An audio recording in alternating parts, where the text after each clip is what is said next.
So I'm Mr. Gigabytes, and this is Endless Sky. First of all, I want to apologize if you can hear a little noise in the background. It's a heater fan, like a milk crate heater. It keeps this office warm, so there might be.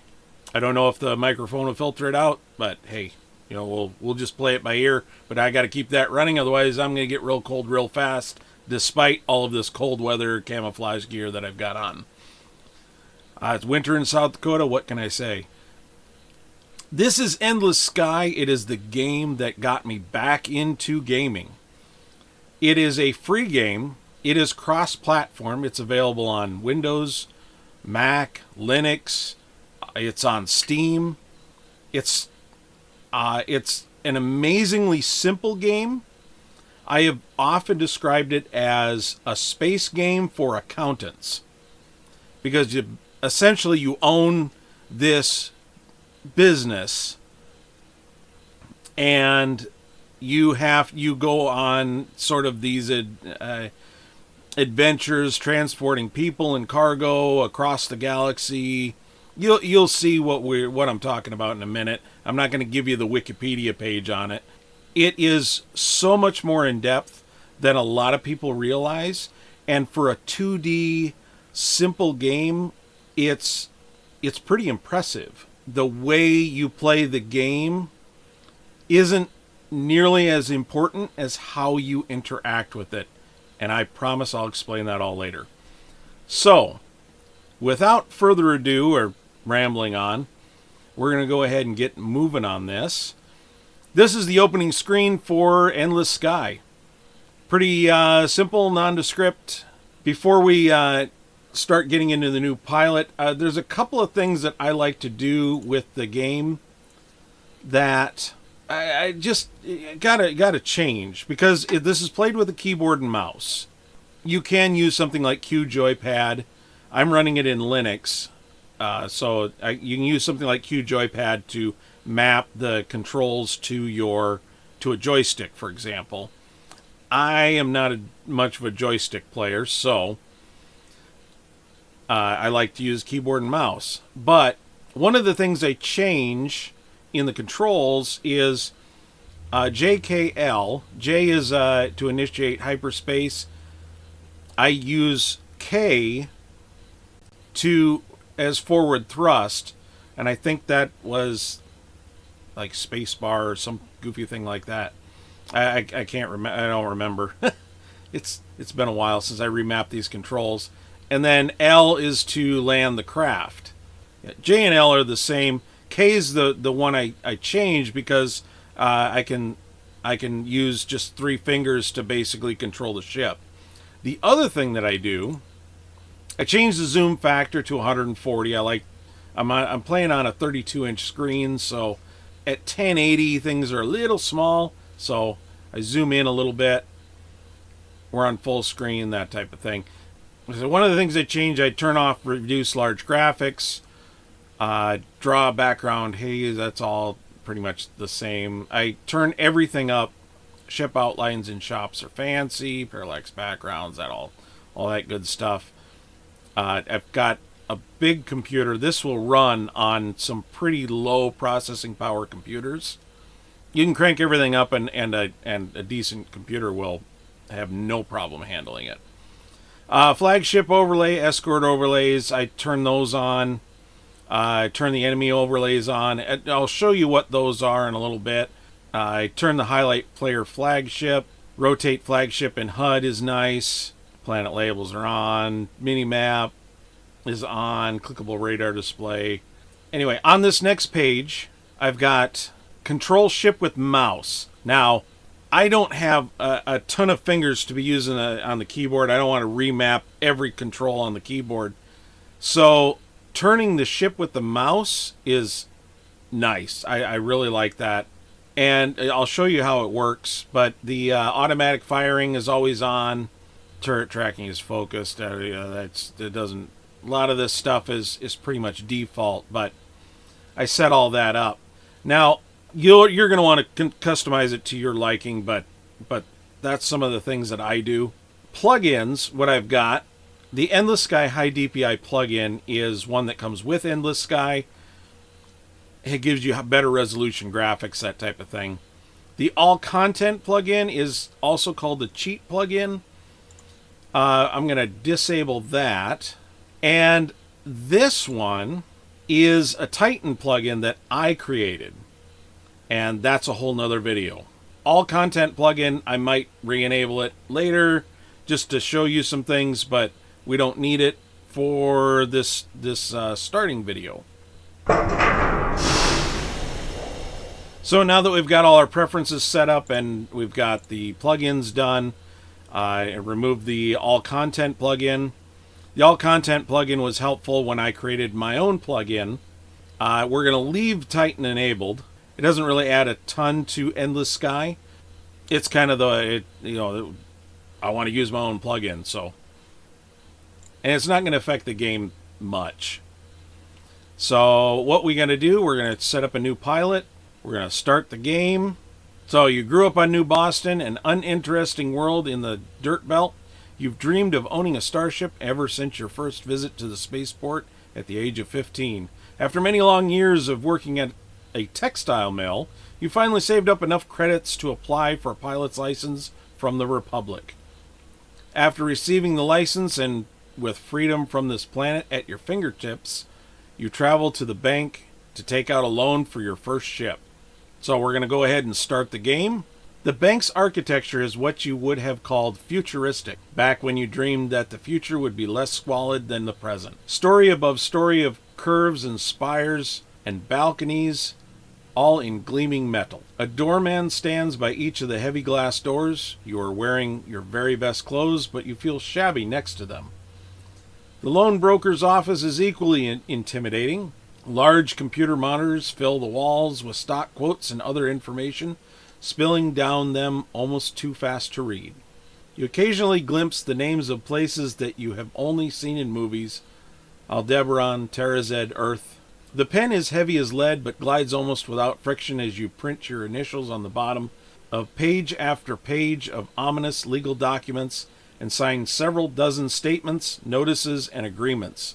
A banker, a balding middle-aged man in a suit that you suspect costs more than the spaceship you are about to purchase, flips the pages past you quickly, uttering a curt "sign here, now here," as he points to each page. He moves swiftly, mechanically. The only moment when he becomes truly animated is when explaining the truth in lending statement to you. You are borrowing 480,000 credits, he says, to be repaid over the course of 1 year. Your daily interest rate is 0.4%, which means that your daily payments are 2,503 credits, and by the end of the year, you will have paid 433,567 credits in interest. Sign here. He grins. You sign your name one final time. So we're going to call this. I'm going to put our name down here. Okay. The elevator is so well tuned that you do not even realize it is moving until it has deposited you back in the lobby. But as you leave the bank, you are smiling. This crazy adventure suddenly feels real to you. You're going to do it. You are finally going to get off this planet. Compared to the bank, you feel much more at home in the shipyard, walking amongst the rusted out hulks and newer ships that gleam in the sunlight. You smell grease and dirt and rocket fuel, wonderful smells. There are 3 ship models within your price range. Which one you choose will determine your future. Now, this is where the game really starts. Each one of these particular ships, you have a shuttle, which is a good all-around little ship. You have a star barge, which is mainly designed for cargo. And you have a Sparrow, which is a fighter. Now, the Sparrow, if you look at some of the required crew and bunks and that type of thing, the fuel capacity is low. For every 100 units of fuel capacity will get you 1 jump, 1 hyperspace jump. And that'll start to make more sense once we start looking at a map. So this one can do 3 jumps before it has to refuel. Now keep in mind, the galaxy's a big place. All of these other numbers, whatever, we're not going to pay much of attention to them right this second.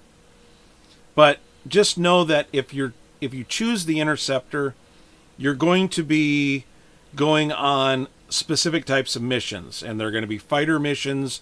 You're going to have to fight pirates or escort other ships through space. Those can be a little fiddly, especially for your first time. The Star Barge, it's focused mainly on cargo. You've got 50 tons of cargo space. The reason I don't choose it, number one, is the Star Barge it's small, it's weak, it's slow, and the real money is in passenger transport. For each unit of cargo, you might get 500 credits. For each passenger, it can be 10 times that, 30 times that. So much, passengers are worth so much more. So the freighter's nice, and it's a simple start, but I always go with the shuttle. It has more room for more people. It has more fuel capacity. 30 tons less cargo space. All right, that's fine. Cargo isn't as profitable as passengers. I'd much rather have passengers. And that's no matter what I do here. So we can only choose one of these three ships. So we're going to go ahead and buy that. We're going to just choose a name for it. I'm going to call this one Pip, because it is, trust me, it's tiny. There are a lot bigger and better ships later on, so spoiler alert. Now we bought our ship. There's nothing else to do here. We're just going to go ahead and leave. And it's going to take us right into this. So with some trepidation, you give the shipyard owner your money and take your new ship for a test drive, piloting it out of the shipyard and onto a spare landing pad by the spaceport. Then you get out and look the ship over a bit more closely. You are busy polishing out a few rust spots with a piece of steel wool when an old man in a grease-stained coveralls walks up. Nothing quite like buying your very first starship, he says. This is actually the tutorial part, and you can skip it by just being mean to him. You can say, beat it, old timer, I've got more important things than to chat with you. But here's the reason you don't want to do that. This tutorial will actually give you a little bit of a jump start going into the game. So I would say don't skip it. Engage with the old man and engage with these NPCs throughout the game. Be kind, be patient, that type of thing. Yeah, I'm kind of in shock over how much money I spent. Well, I don't plan on getting attached to this one. I'll be flying something much nicer before too long. I'm going to just go with the first one. It doesn't really matter at this point. There's not really a lot of consequences to picking it. He grins. I know the feeling. It's a crime how much interest these banks charge to first-timers. It's been that way ever since I first started out. You're a captain, you ask? Was, he says. Sold off my fleet a few days ago. I already miss it. But it was time for me to retire. His voice trails off. Then his face lights up. Say, any chance I could hitch a ride with you? Maybe show you the ropes? Give you some pointers? I could pay you, of course. Sure, where are you trying to get to?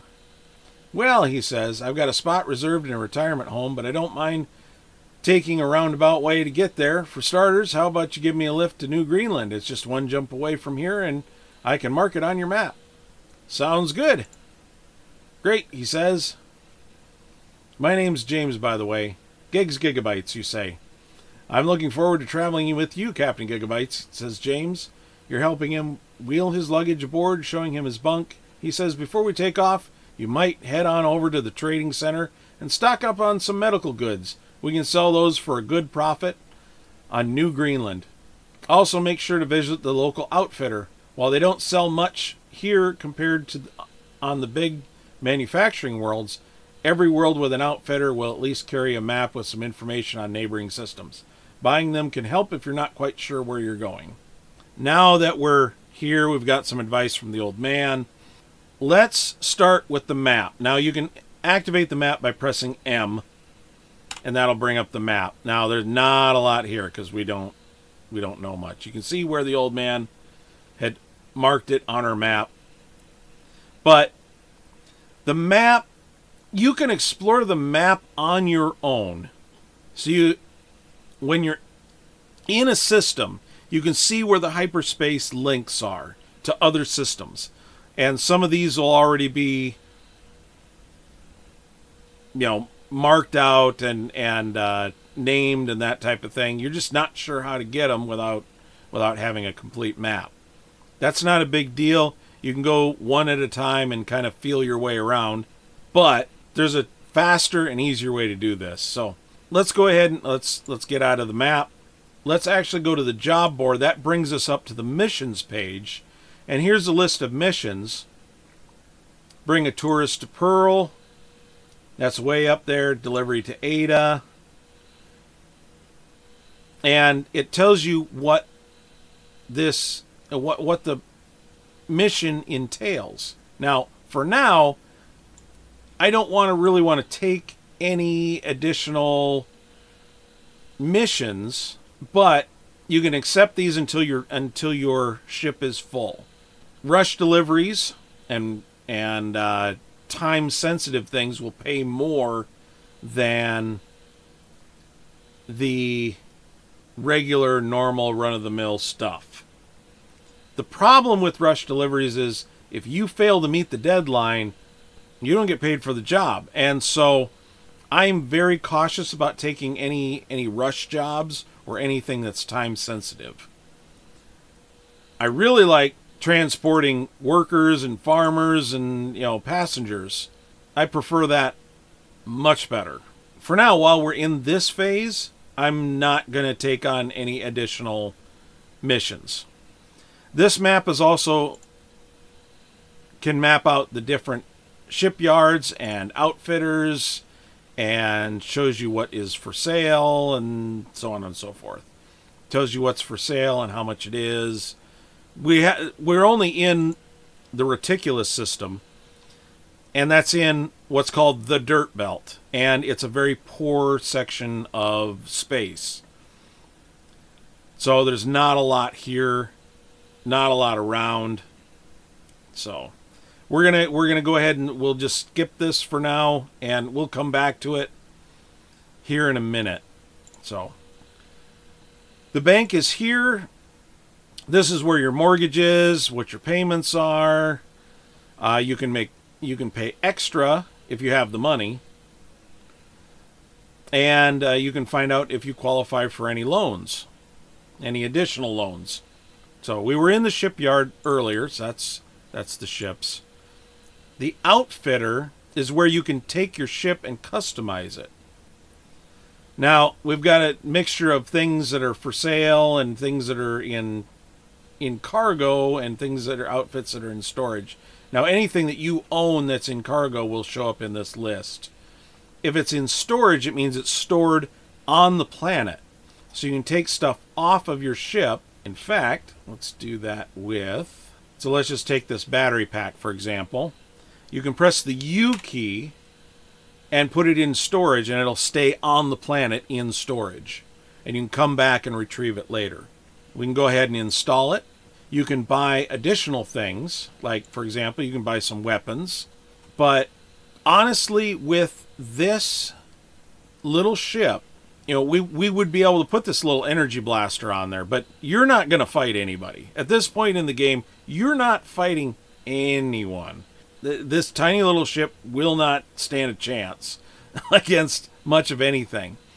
You got 500 shields and 600 hull, and yeah, I mean, speed is going to be your weapon. And these the one thing that is nice about these shuttles is that they're fast. They'll get you in and out pretty quickly. So, what we're going to do right now, because there really isn't a whole lot to buy here, we're just going to buy a map for 1,000 credits. Now, if we leave there and we go to the job board, now we see we've got a map of the local area. We can select, and it'll plot a route for us. And so if we wanted to do a mission to transport a passenger to Heartland, we can definitely do that. We can also look at the shipyards. So this is the only shipyard in the area, the outfitter. So Corcaroli has an outfitter. This is anything that's lit up is what they sell. So yeah, for example, Celebrate doesn't sell much. just some ammunition. You can also click on, you notice how some of these are yellow. So you can click on items and see where it's being sold. So the heavy rocket is being sold at all 4 of these outfitters, but the energy blaster is only being sold on Reticulus and Corcaroli. So that's helpful. What the old man suggested is to fill up the cargo hold with some supplies. Now he said some medical. Now that's under trading, and so we can go and medical equipment. It's very low. Well, it's just low. So this is a low cost to buy, low cost to sell. If we go back to the job board and go to ports, we can see, this is where we're going next, we can sell this medical equipment for 94 credits per unit of medical, per ton of medical that we carry with us. So we can resell that medical equipment for close to 20,000 credits, which will definitely help because we have a mortgage payment to think about. So we'll go out of there. Let's buy. Let's fill our hold with it by clicking buy all. You can buy individual tons by clicking buy. You can also hold down the control key and see how those numbers changed to times 20. The alt key times 500. And the shift key times 5. So you can get very precise. You don't have to keep clicking individually if you only want to get to a certain point. If you only want to fill your hold, half full, for example. So we filled our hold. I'm going to go back to the job board. I'm going to accept this mission. See, bring a passenger to Heartland in the Corcaroli system. Payment is 6,500 credits. I'm going to go ahead and accept that mission. Deliver 13 tons of neodymium to Kansas. Now, this is a rush job. We definitely don't want a rush job right now. You see how this is less than 26,000, 13 tons, so you're getting about 500 per ton. Now, granted, you can hold more tonnage of cargo, but you're only getting 500 per unit, whereas passengers, I'm getting $6,500 for one passenger. Just an easier way to do it, I think. Okay, so you can hire crew, but hire crew, we're not going to hire any extra crew. This is the required crew. This is how many bunks we have. This is how many extra crew we've hired. We're not going to want to hire any extra crew. They're pointless unless you're trying to take over other ships. So on your fighter, for example, if you're going to go hunt pirates and you want to take over other ships, you can disable a ship and have one of your extra crew board that ship and take it over, and then you can fly it back and have it repaired, and it becomes part of your fleet. But that's not what we're going to do here. Depart, exits, basically leaves the planet. We're going to do that here in a minute. Now, the spaceport is where this game gets its depth.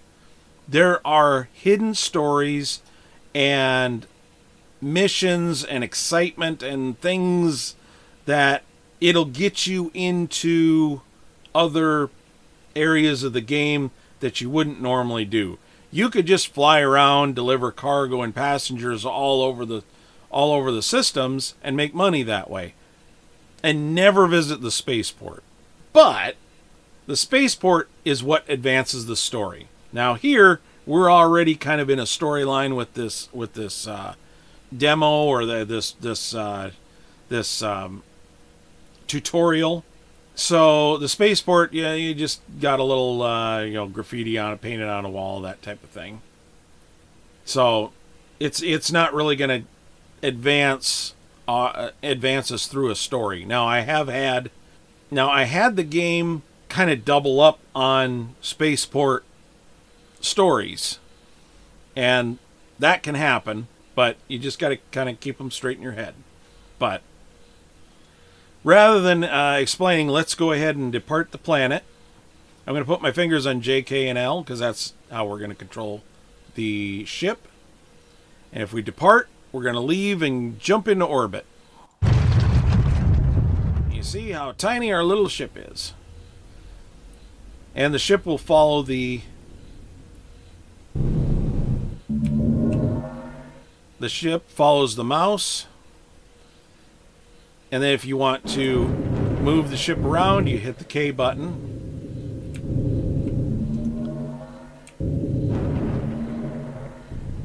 And to jump, if we go to we can bring up the map here. I've already mapped this route out to Arcturus and New Greenland.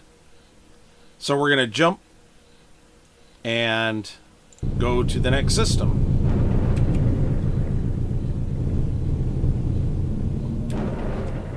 We hit the J button, jump. We're in the next system. Now we land by hitting the L button. We are on to the next place.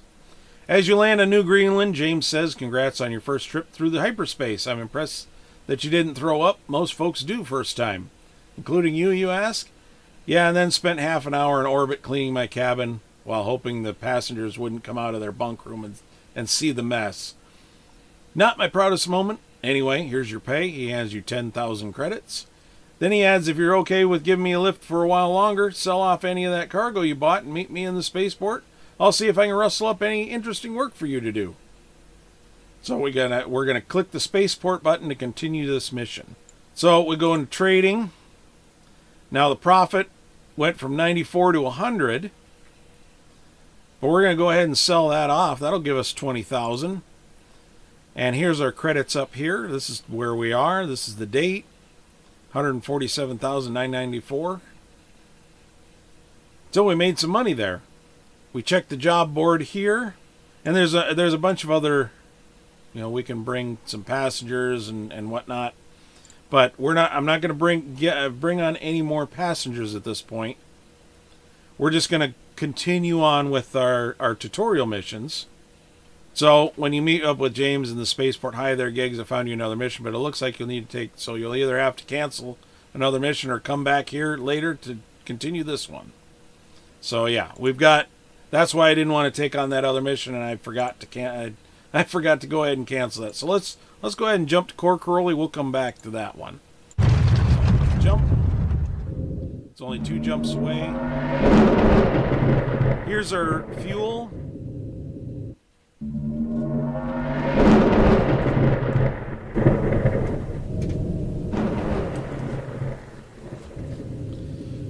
We hit L for land, fuel, and electrical energy, and temperature. This we don't have to pay much attention to so much. Every time you land on a planet, all that gets reset. That we can pay more attention to later on in the game. Wish your passenger the best of luck. In Heartland, collect your payment of 6,500 credits. So, we're going to go back to the job board here. And we want to go back to Arcturus. And honestly, I'm going to go ahead and take 4 tourists there and pick up another 21,000 credits, and then we'll head to Arcturus. It's on the way. Why the heck not? It's only 1 jump away. And click on the spaceport. Yeah, we're still in the tutorial phase, so nothing's going to really activate for the spaceport at this point. We're going to jump.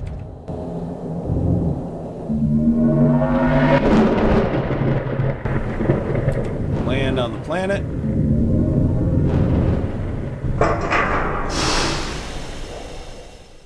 Now this one didn't pay quite as much. We got 12,000, but for 4 passengers, that's about 3,000 apiece. So let's go back to Arcturus and depart. And we'll jump.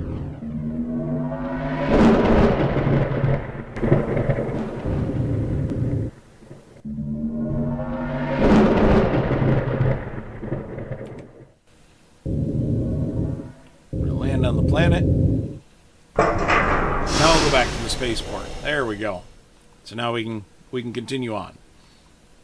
You begin strolling through the spaceport, walking briskly in order to keep warm and wondering if it might be worth investing in a good winter coat for visiting planets like this one.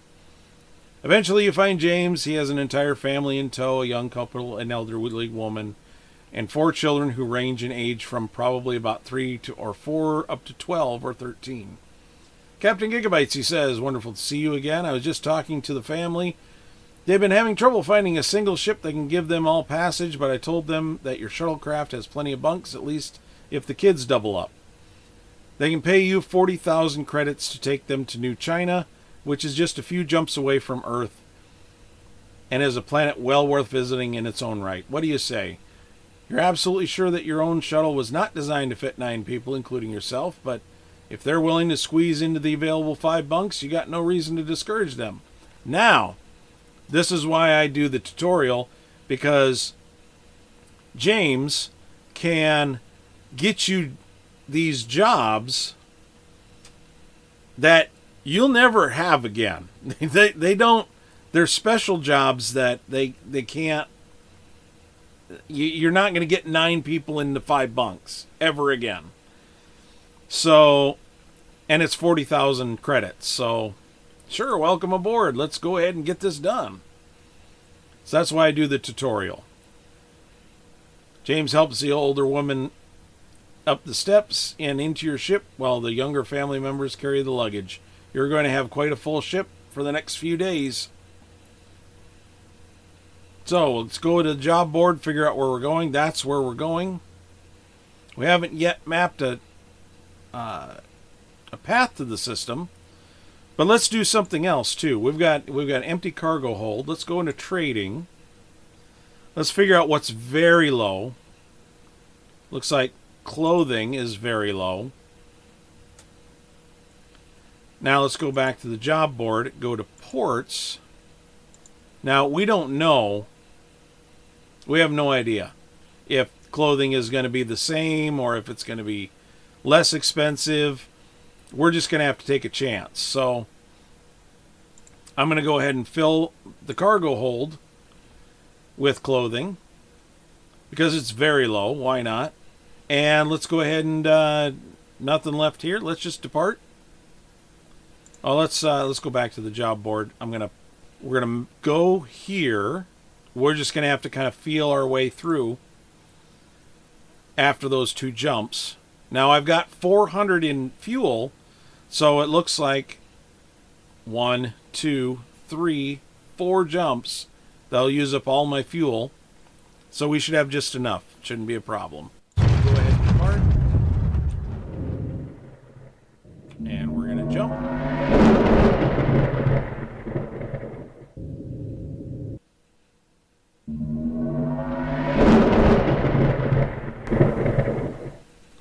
Now, we're in an unexplored system, and we took a wrong turn at Albuquerque, I guess. So we'll go back, we'll go to Algarel, and, because we still have 200, we'll go to Algarel, and then we'll land on Algarel to refuel. So let's go ahead and jump.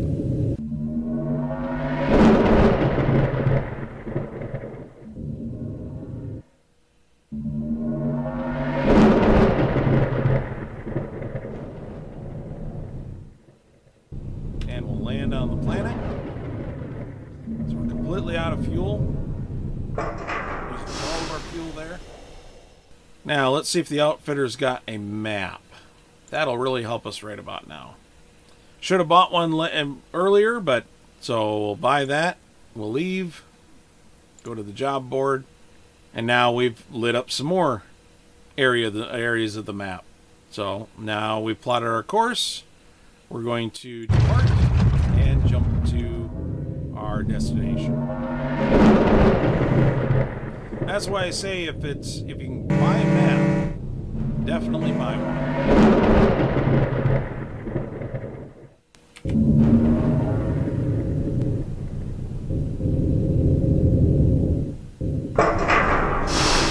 Gonna save you a lot of hunting around and figuring out all kinds of stuff. So Along the journey, you learn that the family you are transporting are named the Hendersons, and that they are moving to New China mostly because they hope the urban setting will be better for their kids than New Greenland, where there were hardly any children at all, and their village only had a few thousand people in it.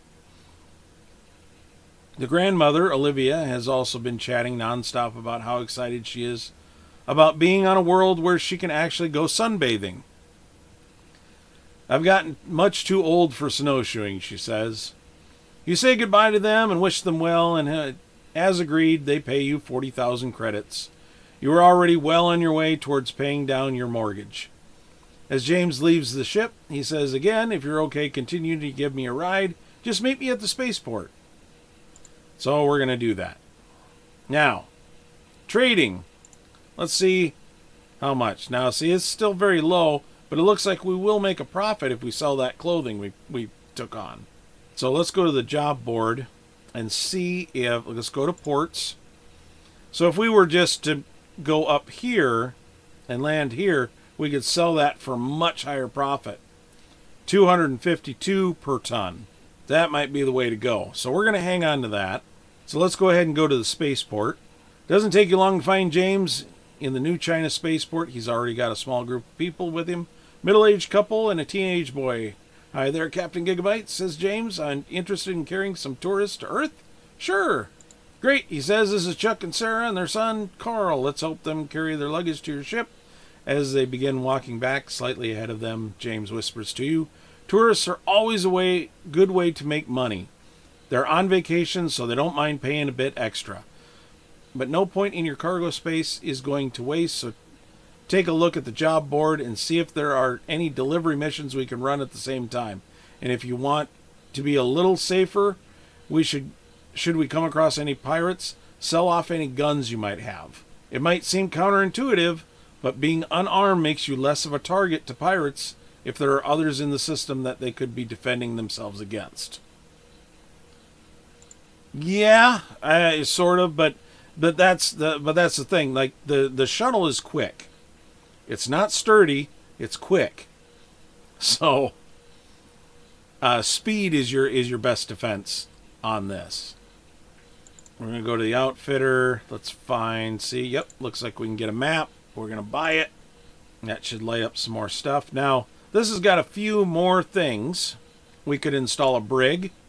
The nice thing about a brig is that you can transport criminals, and they pay more money than even tourists. So while we're here, I'm just going to go ahead and buy that, and that takes up. When we buy that, it says outfit space needed. Now I had 8 of 120 outfit space free, and now I have 5. So when we installed the brig, it took up 3 units of 3 tons of outfit space is basically what that is.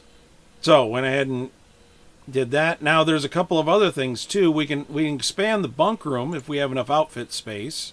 We do not. We can make an outfits expansion if we want to give up all of our cargo space. We don't want to do that either. And we can also expand our cargo if we have enough outfit space, which we do not. So we'll skip all that. Now, there's a couple of scanners and outfits. Tactical scanner, outfit scanner, cargo scanner, asteroid scanner. Now, if you wanted to mine asteroids, you absolutely can. You can install a gun and shoot asteroids. And this asteroid scanner will tell you what's in the asteroid, and it'll tell you you can select it and target it and then shoot it and mine the asteroids for minerals that you can take back to the planet and sell. Perfectly legitimate way to make a living. That's another way you can make a living using that little sparrow. But I find that to be a little more of a grind, less of a story. Just looking for other things that we might be able to install, maybe get a little bit of an edge, so we can do a solar array and power the ship, because this is for power. The batteries are for storing power, and we've got one of those. So we don't have to, we're a tiny little ship. We don't need much power. We don't have to store much electrical power. And this battery is actually way oversized for the ship.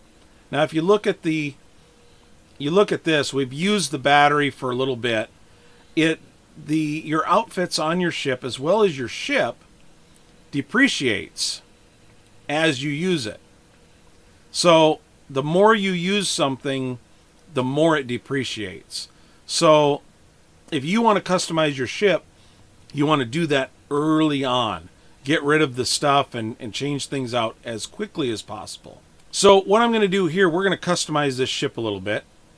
What I want to do is I want to sell this battery, and I'm going to install a supercapacitor. Now the battery sells for $5,805. Supercapacitor only costs $1,500 or 1,500 credits. The energy capacity is a lot less. It's only 750 compared to 4,000. But like I said, we don't need to store a lot of energy. If we take a look down here, our energy, while idle, we're generating 72. So moving is 102, charging shields is 12, net change is 42. So if we're doing all of that at once, if we're charging our shields, using and moving, we're going to take 42 units of energy per second out of our storage. Now 42 minus 750, that's a lot. So it's we can last a long time storing, moving and charging our shields. We're not actually spending that much time moving and charging shields at all, a few seconds at the most. So we don't need a large battery pack to do that. So the other thing I want to take a look at is the fuel cell. Now, energy generation is 72. That's where that number comes from. The outfit space needed is 20. That's for the amount of energy that this is producing. That's a lot of outfit space that is needed. So let's take a look at this. This is a little less energy generated, but this only takes up 16. So we're going to be able to gain some space, some outfit space. And we gain some outfit space going, downgrading from the battery pack, which took up 10, to the supercapacitor, which only takes up 2. So we're at 13 right now. Let's go ahead and sell this. Now up here, it's going to warn you, this ship has no means of generating energy, could end up stranded and unable to move if its batteries are depleted. And you absolutely can run on battery. You don't need to generate. However, we definitely don't want that situation. So solar collection is the same as energy generated. Yeah, so energy produced depending on how far this ship is from the star at the center of the system. So we're going to go ahead and buy this. And you see at idle we're generating 66. Our shields and our moving hasn't changed at all. Net change is 48. Not a huge difference. And now we have 17 tons of outfit space free. So that we could put something else. And there will be something that we're going to want to buy that will make us even faster. But that comes a little later. That's not right now. So this has got some, we could put a afterburner on. We could downgrade the thrusters if we wanted to. At this point in the game, we definitely do not want to do that because we want speed. We want to be as fast as possible. So what we have right now is perfect for the ship. It's not going to get us any advantage to either upgrade or downgrade. We can't really upgrade anyway at this point. That's just not enough room. So we're just going to leave this as it is. We bought our local map. The laser rifle is for if you're boarding a ship or if you're going to be boarded. You know, to be able to defend yourself. It doesn't really take up any extra space, but the laser rifle is really pathetic. Capture attack, capture defense. It doesn't. Yeah, I don't. And at this point, we don't really care about that. So we're not going to worry about it. We're gonna do more avoidance than anything else. So we're gonna go ahead and leave. Go to the job board. This is now, see how this is populated. Now up here is where we're gonna spend most of our time. So as we're gonna make our way up there. So it's and I will explain why once we get there. But for now, let's go ahead and let's take a look at these missions. Bring a passenger. We have passenger space. This is a current mission, so we got tourists to Earth. So we're heading in this direction, but there's nothing that we can really pick up along the way. There's one a little beyond it, 15 tons of forceps. The only problem is we would have to sell. We don't have any cargo space free because we're trying to sell that other stuff. Oh, let's go back to ports here. How much is it in the Sol system? So if we bought it here and went to the solar system or the Sol system, you know, Earth, it would be plus 54. But we didn't buy it here. We bought it on Arcturus. It's going to be even more valuable because it was even cheaper here, because from here to here it was 54. We're going to go ahead and go to the Sol system, and we will see how much profit we get from here. Part and jump.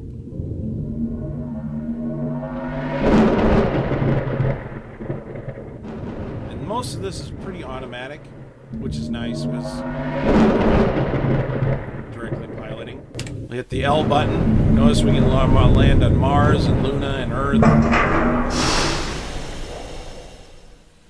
And when you press the L button, it'll whatever's the priority mission.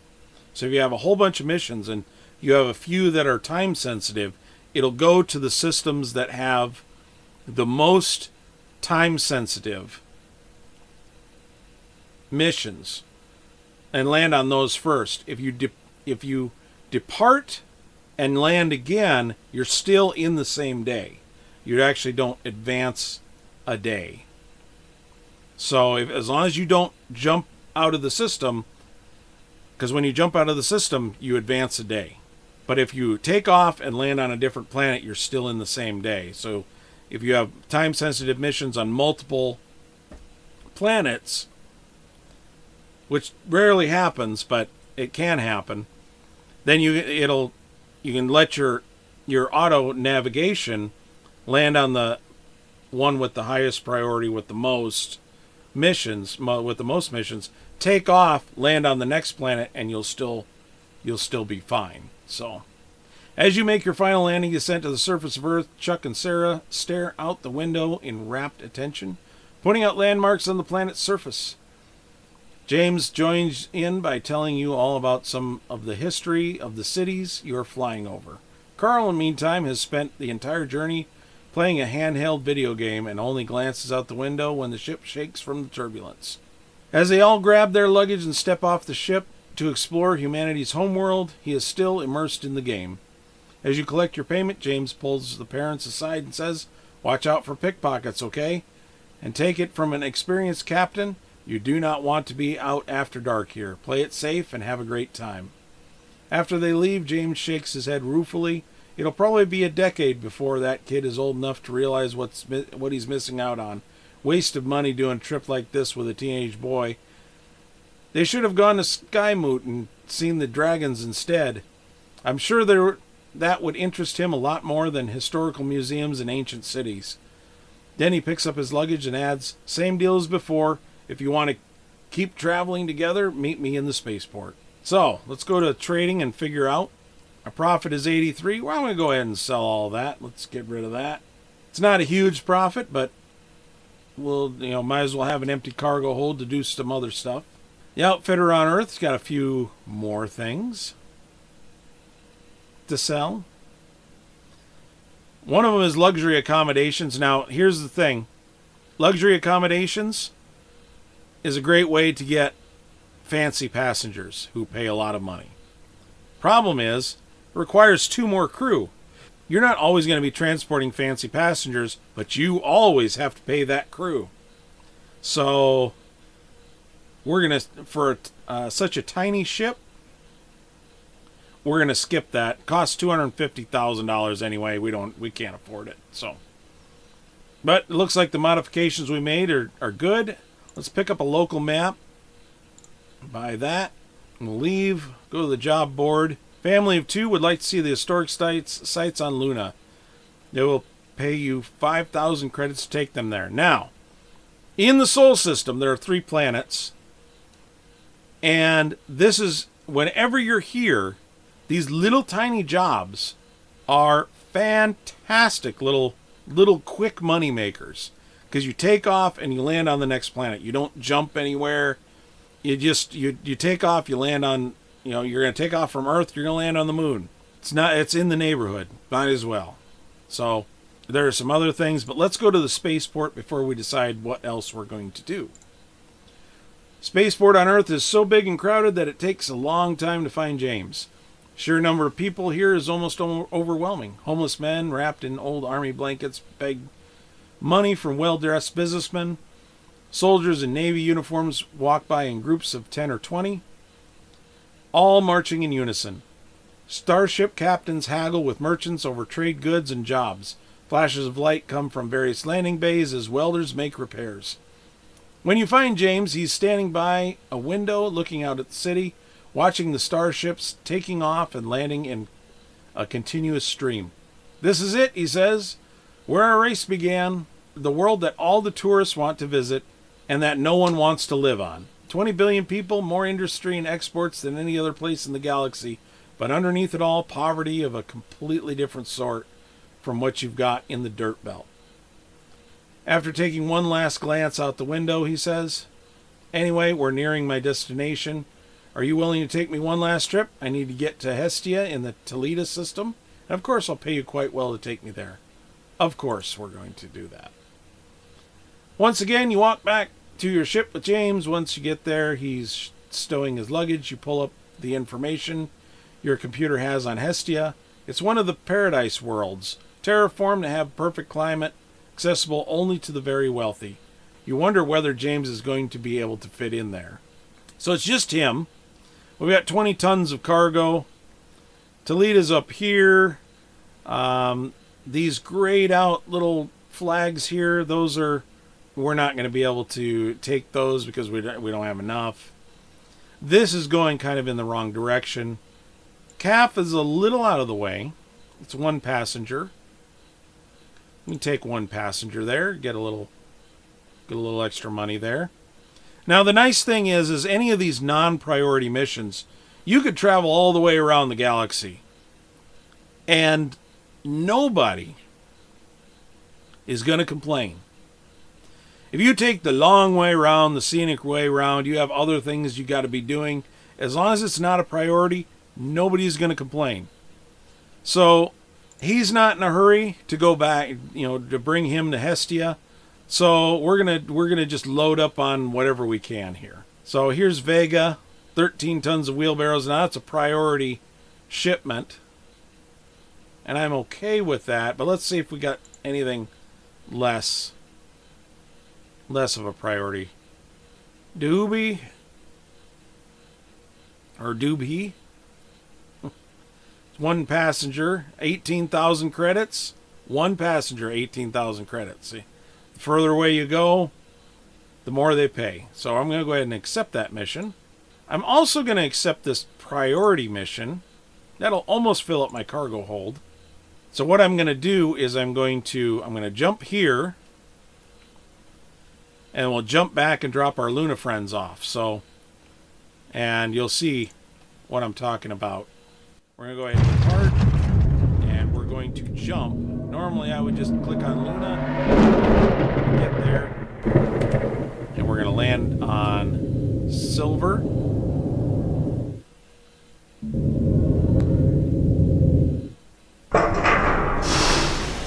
Drop off your cargo. We got 13.9. Job board, we're going to jump back to Seoul. Nothing else popped up on the map, so we're going to jump back there. Let's see if there's anything we can sell. Looks like food is going to give us the most profit. So if we go there, so let's go ahead and buy food. Now see, food is high, but it's going to give us the most profit. So we're going to fill our cargo hold, and then we're going to depart and jump back to the Soul System and land on Luna. We have a mission that requires landing on Luna. Hit the L button.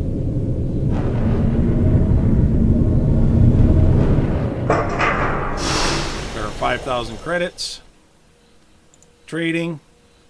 Now it went down a little bit, but we'll go ahead and sell all. We see this is very low, medical. We'll go to job board, ports. We're going to CAV, plus 78. Let's see, luxury goods, 141. So we'll fill our cargo hold there. We'll go to the job board. 2 passengers to Kraken Station. This is another one that's got, it's Reunion and Kraken Station. So we'll go ahead and accept that mission. And we're going to go ahead and jump. Now, this shipyard on Luna got a few more ships on it. It's a heavy shuttle. It's a little bit bigger shuttle. We can't afford any of this right now. And some of this requires a special license. That'll all come into play later. But let's go ahead and depart. We'll jump to the next. We'll jump to CAF.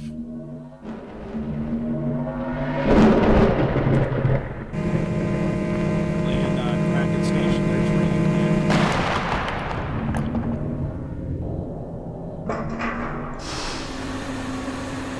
sell all of our luxury goods. Made a tidy little pocket there. Now let's go ahead and just immediately depart. We don't really need to stick around. And we're going to land on Reunion.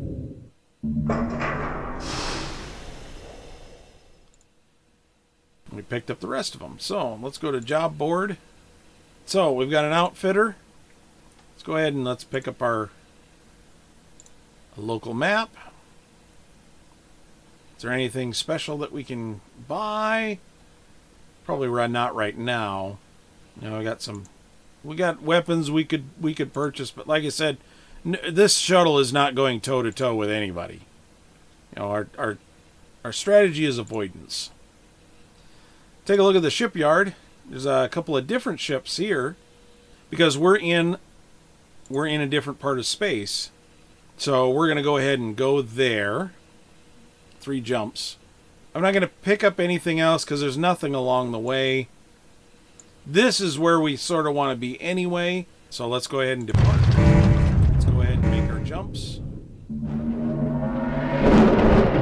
You see how the planets are different colors. This is Republic space.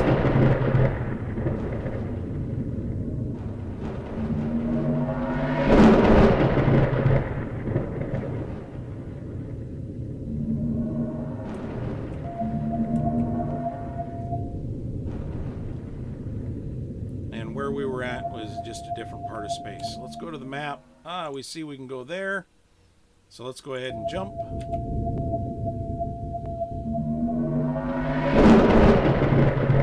And we can land and refuel here.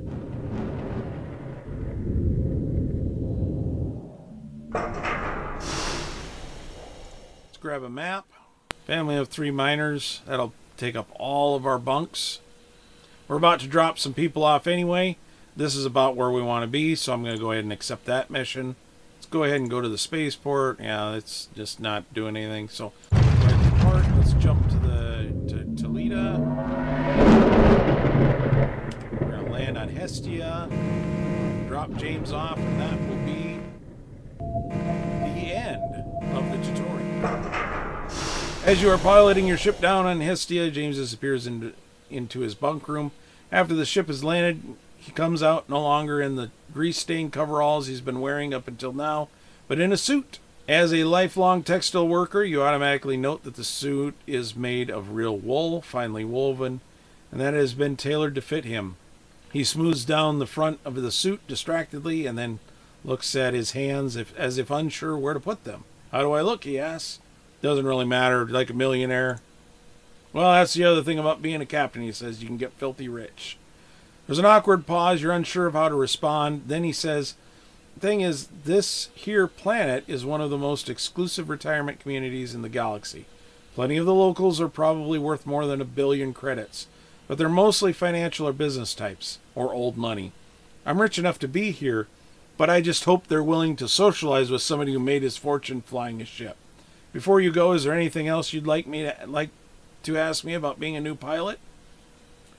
Now, there's a lot of good advice that he can impart, but we're gonna skip that. So if you're gonna play this, you can ask the advice. So I'll let you ask the advice. I think I'll manage. He hands you a credit chip worth 30,000 credits. Says, "Best of luck to you, Captain. Don't hesitate to look me up if ever in the area, and remember to check the spaceports whenever you land. You never know who you'll find wandering around there." So let's go to the outfitter. Let's make sure we've got another map. We'll go ahead and buy a map. Go to the job board. So we want to get up in this area. 20 tons of vodka? You betcha. Well, now we just... now we could have carried less and gotten more by doing that rush job, but yeah, whatever. I'm not worried about it, because that is the next place we're going. Go to the outfitter. What I'm looking for a very specific piece of equipment that isn't here. So we're done with the tutorial. We've got a good start. 136,447 credits. Just like in real life, we can make an extra payment and pay this down a little bit. I'm not going to worry about it until the principal meets how many credits I've got. What I'm going to do is I'm going to jump to Alphard, and I'm going to show you one last thing in this video, because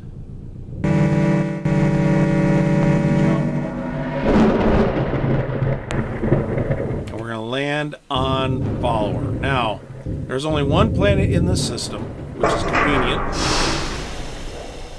So you're not going to get redirected to a different planet to land on. This has a shipyard, an outfitter, a spaceport, just like everything else. So the outfitter isn't anything to write home about. It's got heavy laser, which is nice, and which we can't put on this little shuttle. Got a hyperdrive, all kinds of stuff. So, but it's got some bigger engines, some faster engines, much more expensive engines that we can't afford yet. You take a look at the outfit space needed. They take these little guys. It's 67,000 pounds of thrust. It's 10,000 more pounds of thrust. They use more energy, but take up less space, and will make your ship go faster. So speed is what you need when you're this tiny. Alphard is nice. The other thing that's nice is a ram scoop, but there's something else I want to put in here. So we're just gonna have to live with our fuel capacity for now. We could put in a fuel pod. That's 8, but there's other upgrades that we can do to this ship, and there's one upgrade in particular that I would show you. It's just not here. What I wanted to show you here is the shipyard, and this is what the Titan plug-in gives you. It's one of the two things that the Titan plug-in gives you. It's a different ship. It's a more robust ship. It's 4.332 million. The specs compared to some of its counterparts are much better. Has much better survivability, good fuel capacity. And if you're not running this plug-in, your next ship should be the Scout. Why? because the fuel capacity is really high. Your shields are pretty high. The hull is like an eggshell. It's 400. Your hull on your little tiny ship is more. But you got 55 tons of cargo space. Still only requires one crew. You have 12 bunks, 800 fuel capacity. You're going to make a lot of money by upgrading to this ship. It is 1.278 million. You're going to realistically want about 2 million in order to outfit this craft appropriately. And it's got a ton of ton of other things. Beyond the Scout, the next one you're probably going to want to do is the Mule. That's 6.113 million.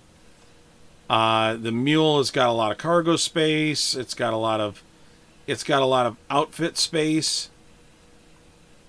If you're smart about it, you can basically make a ton of room and outfit it better. Good shields, good hull, good survivability. The Boxwing 2 is the second thing that this gives you, and that the Titan expansion, the Titan plugin gives you. Now the Titan has what's called a fighter bay. That means it can hold one of these two ships. Now, you can hold fighters, and all fighters are good for is fighting. You can deploy them and whatnot. We'll go more in depth with that in another video. But the Boxwing has got cargo space and weapons and outfit space. It's just a good all-around do everything type of ship. It's also got some pretty decent shields, pretty decent hull. It's got 60 tons of cargo space in a space that's about the same size as your shuttle. So, and it has a hyperdrive, but only 200 fuel capacity. So you can make a couple of jumps before it's out of fuel. Realistically, we could trade it in and you have more cargo space. We'd have 4 bunks instead of 5. But really, the Boxwing is kind of, might as well stick with this ship, at least till we paid it off. The Boxwing 2 is better as an escort that you can carry on one of your ships. The Mule has got a fighter bay that you can carry that Boxwing 2 on, or a dagger, or what have you. So, but that's it for this video. Really, the explainy part is over. What I'm going to do now is I'm going to go and perform some missions. We're going to get to the point where we're going to upgrade the ship and put some new stuff in it. One of the things I'm going to do is we're going to upgrade that hyperdrive to what's called a scram drive. And the scram drive allows you to your ship, it doesn't have to stop in order to engage hyperdrive. So it'll just slow down a little bit and then just keep moving. And you can jump away from really bad situations. But you need 10 tons. The mass is, or the outfit space needed is 30 instead of 20. That's why we had to make room. So we have to make sure we've got some outfit space free. Like I said, that's it for this video. Until next time, we'll see you in the next one.